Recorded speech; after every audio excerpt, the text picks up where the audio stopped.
waat ci yow gis nga seetaan nga j'espère bien le premier ministre Ousmane Sonko le président de Pastef ca Passy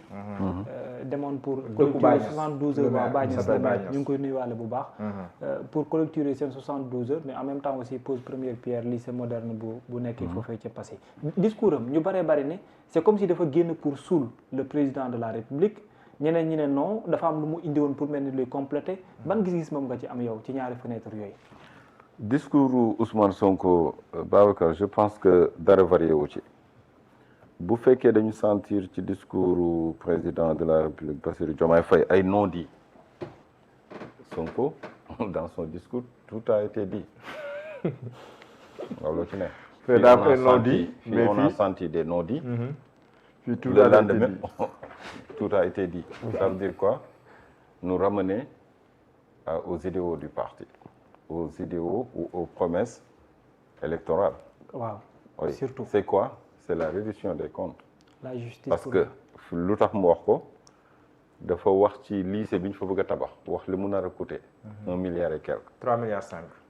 3 milliards 5. Bon plus les infrastructures. dafa am yeneen yu mu àndal quoi. dafa am yu àndal terrain synthétique ak yooyu noonu yëpp. terrain mais def naa bâtiment lycée voilà. mu wax li mu nar a coûter.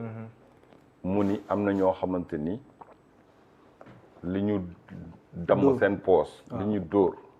c'est des milliards et des milliards. loolu ñaata lycée la mënoon tabax ñaata hôpitaux donc foofu mu ngi rappeler quoi te nee na ñoom ñu ngi dox seeni soxla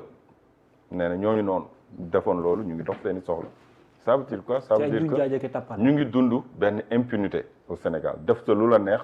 ba pare nekk sa lu la neex dara du la ci fekk ba pare nga yor làmmiñ ku wax nga wax ku waxul nga wax c'est ce qu'on vit actuellement te loolu le premier ministre rappelé dem donc frein bi fi ñu ko bëgg a bàyyi moom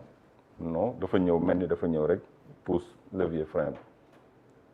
kii wax na am lu mu tëb te bu ñuy wax ci discours Diomaye bi di wax président Diomaye Diakhar Faye di wax li nga xamante ni moom moo di unité oui. mais am na lu gën a dangereux te ñu ngi koy gis di ko dégg tous les jours mooy ñiy secouer la fibre ethnique ñiy wax wàllum waasoo ci biir réew mi ñu ngi koy dund di ko dégg te ñooñu chaque fois dañuy jege kii yor nguur. d'ailleurs jamonoy Macky Sall ki doon wax naan nañu génn jaas yi pour défendre troisième mandat Macky Sall il était de son bord. ki taxawoon assemblée nationale naan ku fi wax dañ lay yeew sànni ci géej gi jëndi lekk la comme ñooñu noonu. muy Fulbert Sambou ak Didier Badji la doon def allusion parce que jamono yooyu ñoom ñoo disparaître ci géej gi. kooku proche Macky Sall la woon. tey ñiy taxaw naan ñun nguurug séeréer yi mais écoutez dafay nee na Diomaye xaritam la am na ñuy jiñ naan daf ko jox sax passeport diplomatique te ba léegi kenn weddiwu ko ñuy créer seen lobbying ba fi nekkoon conglomérat ba fi nekkoon di xelal nguur yi fi nekkoon ñoom ñoo wëlbatikuwaat ñëw tey ñi doon wax naan. képp ku bokk Pastef doo bokk ci élection yi di ñëw loolu lañ doon wax ñu dem ba demaat ci biir ni kenn ci ñoom amuñu chance quoi en fait Diomaye nga gis ko Diomaye lii yóbbu Sonko du fi bàyyi Diomaye pour montrer que Diomaye du valider candidature am te waru ko valider ñooñu ñoo fi taxawoon di wax naan na jar ñu rey les 90% des Sénégalais di si dund pour que Sonko aille en prison ci même plateau yi la ñuy toogaat ci même plateau yi du ñett du ñeent benn la wala ñaari plateau même émission yi la même animateur ou animatrice la fa la ñuy waxee seen i tojaange fa la ñuy defee seen i complot fa la ñuy waxee li nga xamante ni keneen ku ko waxoon ci réew mi ñu jàpp la tëj ci kaso bi mais booy nekk di wax waxum unité wàllum unité juboo mais lan moo tax ci biir discours bi rappelé woo ñenn ñi ñu dellu si waat à la raison te xam ni Sénégal du wàllum ethnie du wàllum waaso dañoo wax benn république la un peuple un but une foi du loolu la ñu wax lan moo tax rappelé wu ko kon ci discours am alors que ñu ngi stigmatiser un pan de la société di stigmatiser benn secteur bu nekk ci carte Sénégal nga dëkk ci wàllu woowu rek déjà am na fu ñu lay dëkkale te ba léegi ñu ngi wax la même chose te ñi koy wax nee naa chaque fois dañuy nekk ci côté ki yor nguur mais lan moo tax rappelé wu ko ci discours am bu fekkee unité la bëgg loolu ana lu ko gën a dangereux ci réew ana ñu ko gën a dangereux ñooñu tey ñoo nekk ci nopp président Diomaye Diakhar Faye di ko gëmloo que ni askan wi nga bokk da nga amoon benn destinée c'était très tracé tout voilà yow da nga doon ñëw rek dox mais da nga waroon doon président ñoom ñooy wax naan ñun askan wi ñu bokk ñooy wëlbatiku naan suñu nguur ñun séeréer nguuru séeréer imaginez absurdité yooyu nit ñi di ko wax CNRA waxul amul rappel à l'ordre amul mise en demeure président ñëw di wax discours mu nekk loo xamante ni même assemblée nationale nit ñi doon nañ ko ñaawlu député Rama Bodian toog na biir assemblée di ko ñaawlu le fait que ku am santu sudiste wala xeetoo ci sud du réew mi Kolda Ziguinchor Bignona Sédhiou automatiquement ñu bëgg la dëkkale fenn fi mais yooyu yëpp waxu ko ba mu demee tournée économique pourtant c'était une belle manière une occasion parfaite mu waroon na rectifier lancer un appel ci yenn kàddu yi nit ñi di yëkkati ci biir sphère bi mais dafa ko donc li ma jàpp mooy Ousmane Sonko bi mu demee Passy wax na ci ndaw ñi parce que du loolu rek la fa wax na ci ndaw ñi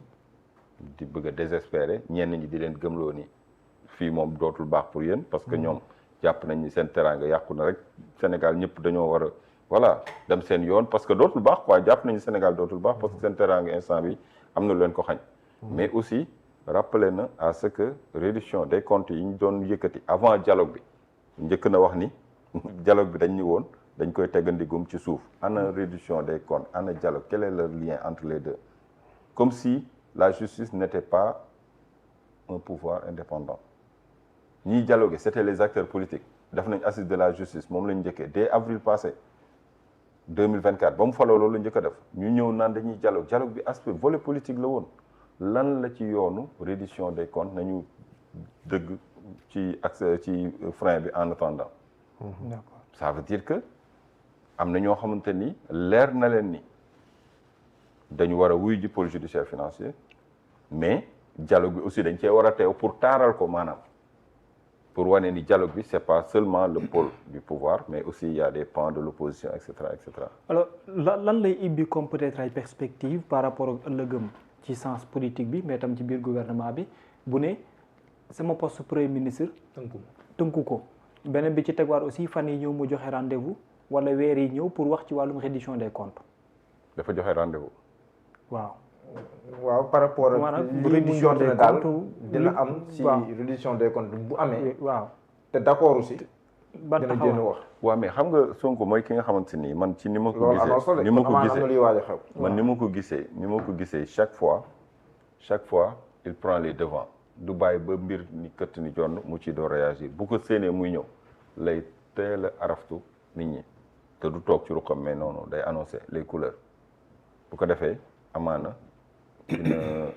dina wàññi cadence li doon ñëw wala dinañ ci wut yeneen pexe mais de toute façon ça ne sera pas une surprise pour ceux qui l'écoutent bu waxee ni dina reddition des comptes nga ni nan la ko waxee. reddition des comptes maanaam li ñu fas yéene technique bu fekkente ni demul comme moom ni mu ko souhaité. dina ci amal am ndaje pour joxe ci. maanaam mais bien sûr puisque li ko may li mu am nii moom mooy dialogue un dialogue permanent ak ñi nga xamante ni ñoom ñooy ñi ko wóolu. dialogue boobu dara waru ko rompre. ñoom la war a rendre compte ni mu waxe woon ni. Assemblée nationale bu fa defewul DPG sax sañ na ko def benn DPG xam nga avec des pans de la société mu nekk l'Assemblée du peuple te ñooñu sax boo def nag ñooy ëpp crédibilité ça veut dire que jàpp na ni am na askan bu mu war a waxal te message bi mu ngi àgg ci cible dès l'instant que nag reddition des comptes boobu ñëpp ci la ñuy xaar nguur gi fi ne Macky Sall bi muy waaj a falu dañuy woon faluñu ma pour may tabax ay pont ay autopont et cetera ay infrastructure nee na dañ ko fal pour les institutions mu delloo leen leur lustre d'antan loolu la waxoon pourtant bi mu ñëwee gis nañ li fi xew mais nguur gi dañ leen a fal pour ñu reddition des comptes ñu wax ñu sàcc yi anañu génne li ñu sàcc tegal ñu ko sur la table secondo dañ leen fal parce que dañu diggoon ni ñi fi dee dinañ indi ay enquête teg ko ci yoon ñu wax ñu kan moo rey kan moo torturé kan moo def naka sudul noonu mais loolu dañ cee gisagul dara dès l'instant que nag il a promis que bu ñu demee ba ci kanam tuuti ça veut dire que am na luy waaj a am te xam na ko sentir na ko mais un Ousmane Sonko bi nga xamante ni dig na askan wi pendant des années mu ñëw ba benn moment ñu gàllankoor ko mu choisir nit ni leen maay moom mooy man loolu la ñuy wax maay moom mooy man Sonko mooy Diomaye Diomaye mooy Sonko. tourné ni ñu man mii sax moo ma gën a jub loolu la ñu promettre man mii sax moo ma gën a jub donc bu ñu demee ba gis ni ba moom mu gis ni li mu diggoon askan wi naru ñu gouvernement bi mu bokk wala nguur gi mu bokk naru koo respecté du fi xaar la fin des fins du xaar ba cëppaandaw gi ñuy def l'heure du bilan non du ko fi xaar dialogue bi mu am ak askan wi moo ko may toujours muy am crédibilité au sein de la population parce que ba léegi askan wi jàpp nañ ni Ousmane Sonko la mu ñu diggoon wala la mu gëmoon 2014 di ko xeex lu nekk mu daj ko ci ba léegi même Ousmane Sonko bi parce que y a un dialogue le fil n'est pas encore rompu. Mais si le fil est rompu entre moom et le président de la République bokkutuñu gis-gis. si wàllu bu boobaa nga yaakaar kan moo bokkutuñu ay priorité. waaw mais en ce moment là est-ce que laajul kon ñu jël ay responsabilités. moom laa wax dama ne bu demee ba nga xamante ni àgg nañ ci cëppaandaw gi ba nar a franchir ligne rouge bi bu boobaa la ku nekk di jël say responsabilités te su boobaa. moom ci boppam amaana mooy njëkk jël say responsabilités. balaa dara di xew. ah mais bien sûr dañ ñu faloon pour lii maa ngi lay rappeler à l'ordre di la fàttali di la soññ boobu ba léegi déggoo di la soññ nga dem ba commencé jël ñi nga xamante ni ñooy ñi nga xamante ni non musuñu xalaat ci këru àdduna dañ dem ba leen di fréquenter nga commencé leen jox sa nopp bi mais écoutez ça veut dire que man amatuma ci yow yaakaar naa wëlbati ko wax ak askan bi te buy wax ak askan bi nag li mu leen di njëkk a wax mooy demander pardon au peuple il faut que boobaa loolu lay njëkk a tàmbalee pourquoi demander pardon parce que moom moo ñu joxoñ ki nga xamante ni nee nañ ko tey yàllaa la fi teg c'est vrai que yàllaa ko fi teg mais aussi dafa jaar ci volonté d'un homme boo xamante ni mënoon na choisir ñeneen ñu bokk ci parti bi ñeneen ñoo xamante ni aussi am nañu mérite politiquement ak crédibilité parce que ba ñuy créer parti bi fekk nañu dund nañ ci parti bi wane nañu loyauté wane nañu set loxo wane nañu lépp luy critère d'éligibilité wane nañ ko mais dañ leen fa teg choisir kenn ci ñoom parce que dans un choix, il y a toujours une sélection. Il faut am pour voilà. D'accord. Doyen, par rapport au discours du Premier ministre Ousmane Sonko wala président Pastef foofee ca passé yow lan lay jox réellement ak contexte bi ndax ñenn ñi dañ ne duel à distance. Est-ce que loolu nga gis? Le Sénégal n'est pas seulement un pays au sud du Sahara. C'est la capitale mondiale des amalgames. loolu bu ma koy wax dama bëgg déjà ñu xam ni il s'agit pas de comparer parce que boo comparer rek indi ay waxantu. problème day am. C'est deux prises de parole à des lieux différents. Ouais. Et à des objets différents.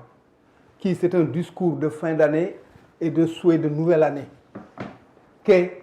c'est une feuille de route qu'il déroule. Ousmane Sonko est dans ses rôles. C'est un premier ministre. Et yi muy def nii en fait du pour moom c'est pas lui qui va présenter un bilan dans 1255 jours c'est Diomaye qui doit présenter un bilan tey jii dama am yaakaar ni fi mu nekk daf ko waroon sax encourager